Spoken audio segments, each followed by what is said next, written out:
and welcome back to the Burnt Brass Homestead channel.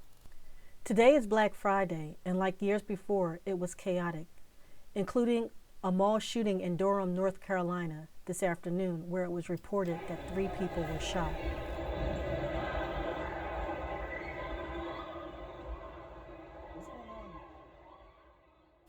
Many are complaining of inflated food prices, but what are they doing about it? I have no idea. But here are the fruits of our labor. A Whole Food market in our area had a sale on organic gala apples. We bought 20 pounds and decided to can them on Thanksgiving Day. We also scheduled to butcher 4 roosters on Black Friday. On Thanksgiving, we washed, peeled, cut, and sliced over 50 apples. Some of the apples were used to can cinnamon apple pie filling.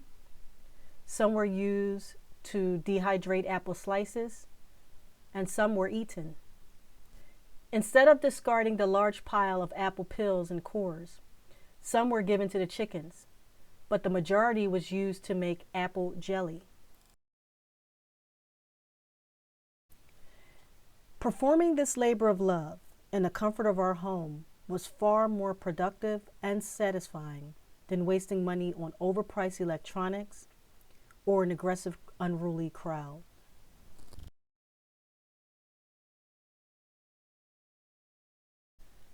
And despite the low temperatures and gusts of wind, we went ahead with butchering the chickens.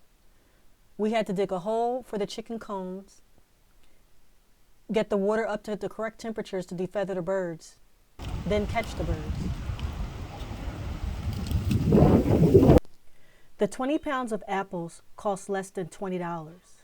And with that, we were able to produce an apple pie, 13 jars of apple pie filling, a quart of dehydrated apple rings, and 7 jars of apple jelly. Now that is how you take advantage of a sale to stock your pantry.